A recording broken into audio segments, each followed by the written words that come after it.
Selection of RD. Next step is to select a resistance R3.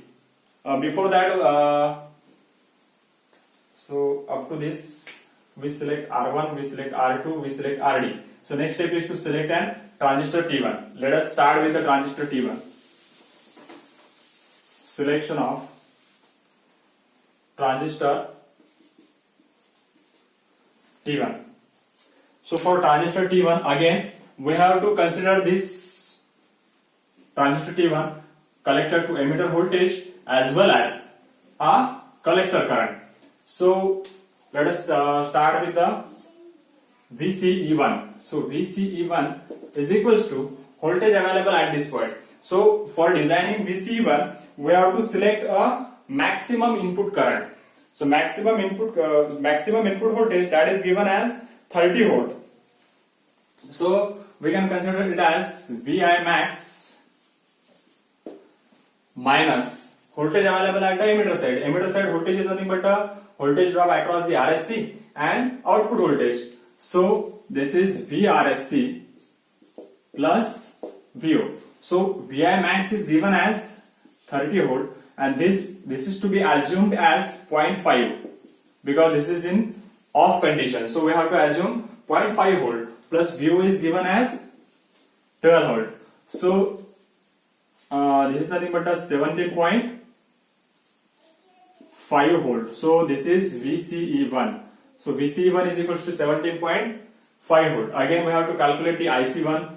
IC1 is equals to, this is nothing but the addition of this three current, that is I1 plus ID plus IL. So I1 is nothing but a 2 milliampere plus 2 milliampere plus 200 milliampere. So it is equals to 204 milliampere. So this is nothing but the IC1. So for transistor T1, we are having a value of voltage across the collector to emitter, current flowing through the collector. So lastly, we have to calculate the power dissipation across the transistor T1. And for power dissipation, we know the formula for power dissipation, that is voltage into current.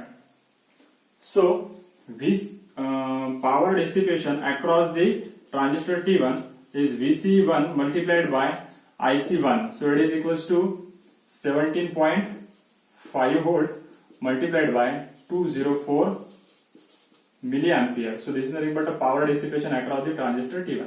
So just calculate this value, and its value is 3.57 milliwatt. That is 3.57 milliwatt. So this is nothing but a power dissipation across the transistor T1. So select a transistor T1. Select a transistor T1 with VCE1. So VCE1 must be double than this value. So VCE1 might be taken as 35 volt. That is selection. Select a transistor with VCE as 35 volt. And power dissipation is of 3.5. So we can select a power dissipation of 1.5 watt, 1.8 watt. And HFE is 50. As mentioned in the problem statement. So HFE we have to select with HFE of 50. So this is nothing but a power dissipation across the so this is nothing but a selection of transistor T1. So up to this we design R1, R2, transistor T2, Z that is Zener diode, RD. Now next step is selection of R3.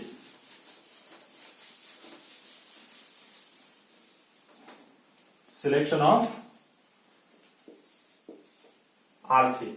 Again for selection of R3, similar way we have to take the voltage at this point minus voltage at this point divided by current flowing through this resistance. So it is nothing but the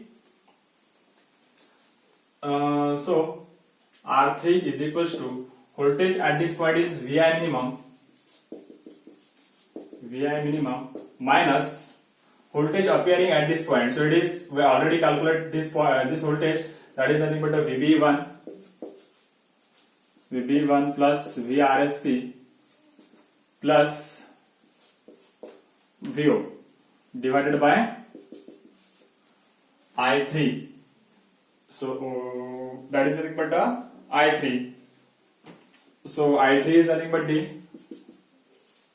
I3 is nothing but D. IB1 plus IC2. IB1 plus IC2. We know the value of IC2, but we don't know the value of IB1. So IB1 is nothing but D. IC1 divided by beta. So IC1 divided by beta, or we can say this is HFE1 plus IC2. So we know the value of IC1, we already calculated, we know the value of IC2 and we know the value of HFE. So directly put this value into the I3. So next step is to design or from this R3. So R3 is equals to VI minimum. That VI minimum we have to consider it as 20 volt because the input voltage varies from 20 to 30. So minimum value is 20. So 20 volt minus VBE1. VBE1 is nothing but 0.7 plus VRSC is we have to consider 0.5. Next is VO. VO is 12 volt divided by this value. So I3 value is nothing but by calculating it will be 6.08 milliampere. You just put the value in this formula, you will get the value of I3, that is equals to 6.08 milliampere. So R3, the value of R3 is nothing but the 1.12 kilo ohm. 1.12 kilo ohm. Next is power dissipation across the R3. Power dissipation across the R3 is equals to I3 square multiplied by R3. I3 is nothing but the 6.08 square multiplied by R3. So 1.12 K. This is actually milliampere square. So by calculating this value, we will get the power dissipation is equals to 41.3 milliwatt. 41.3 milliwatt. So this is equal to power dissipation across the R3. So we have to select a resistance R3 with nearer to this value 1.112 kilo ohm with power dissipation of 41.3. So we can select 1/8 watt of resistance R3. So this is what a selection of resistance R3. Now next is selection of resistance RSC, that is short circuit protection. Selection of resistance R3, that is short circuit resistance.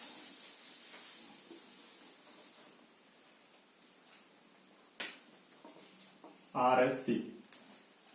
So while selecting RSC, first of all we have to consider now we know that voltage while short circuit protection, while designing this circuit, when this transistor getting turned on, when the voltage across this resistance is greater than, or when the voltage across this VB is greater than 0.7, because this is nothing but a cutting voltage for this transistor T3.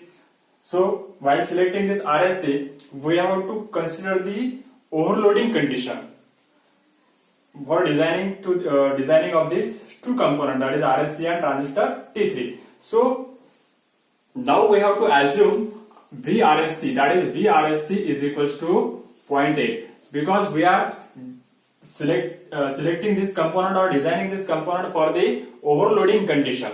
So VRSC now it is equals to 0.8. Simultaneously, this condition will be occurred when load current is equals to 200 milliampere plus 20% of overloading. 20% of overloading means 200 milliampere plus 20% of overloading of 20% of the load current. So it is equals to, that is 40 milliampere. That is 40 milliampere. So maximum load current that is allowed by the circuit is equals to 240 milliampere. So there is nothing but IL max. So that is nothing but a calculator. That is for the designing of the designing of the short circuit component. That is we may call it, this current is as IRSC. This is nothing but the IRSC, because we are now we are considering the short circuit condition where 20% overloading is allowed. So this is the value of IRSC. So if we are having the voltage and current, then we can calculate as IRSC is equals to voltage, that is VRSC, divided by IRSC. So it is equals to 0.8 volt divided by 240 milliampere. So RSC is equals to the division of this two, that is 0.8 divided by 240 milliampere. It is equals to 3.3 ohm. 3.3 ohm. So this is nothing but the value of this resistance RSC. So last step. Before that, we have to calculate the power dissipation. So power dissipation across this RSC is equals to, we can take a multiplication of RSC square multiplied by RSC. So we know the value of IRSC is equals to 240 milliampere. So 240 milliampere square multiplied by resistance is nothing but a 3.3 ohm. So it is 191 milliwatt. 191 milliwatt. So we have to select a resistance RSC with nearer to this value with power dissipation of this, that is 191. That means we have to select 1/4 watt, or we can select 1/2 watt resistance with this value. So this is nothing but a selection of resistance VRS, that is short circuit resistance. Last component is transistor T3. Last component is transistor T3. So for selection of transistor T3, again we have to calculate this voltage. We have to calculate this voltage, that is VCE3. So for VCE3 is equals to VC minus VC3 minus VE3. So we know the value of VE3, that is equals to, for the now again this design is, or this component selection is for the overloading condition. So this is nothing but a short circuit. During short circuit, we have to select this component for the short circuit. So VE3 is equals to 0, because this is directly connected to the ground. This component is directly connected to ground. So this value, that is voltage across the emitter, is equals to 0 volt. So only we have to calculate the collector voltage. So collector voltage is nothing but the voltage available across this point. So this is nothing but the collector voltage. So this is total is the collector voltage, and this voltage is nothing but the VCE plus VZ. Is it right? So this voltage is nothing but the VCE2 plus VZ minus VE3. So we already calculated at VCE2. So the VCE2 value is nothing but the 7.2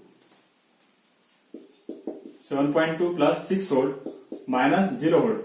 So VCE3 is equals to 13.2 volt. So this is VCE3. Again, we have to consider, or we have to calculate the I3.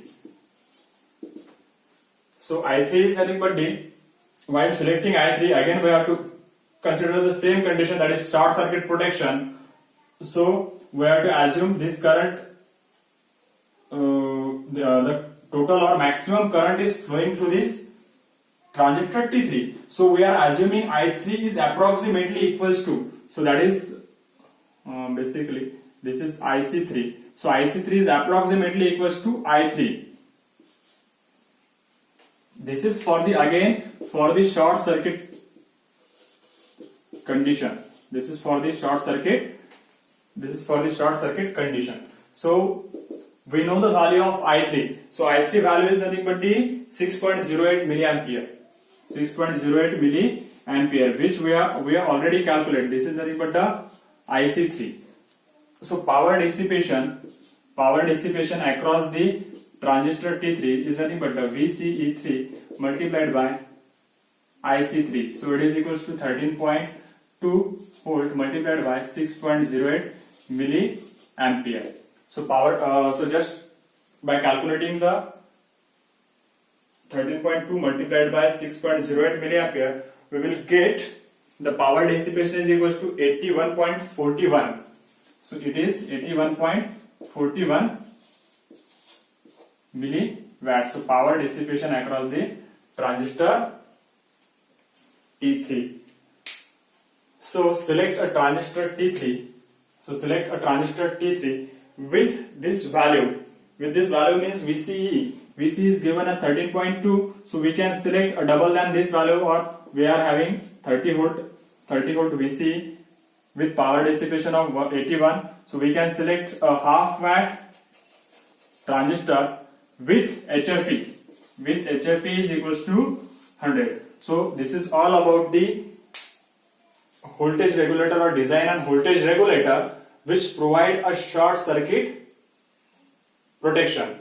So for short circuit protection, only we have to concentrate on these two components, that is RSC and transistor T3. And for designing or selection of the while designing RSC and transistor T3, we have to consider the overload condition, or we can say a short circuit condition we have to assume. For remaining component, this transistor T3 or normal condition, this transistor T3 is in off condition. Thank you very much.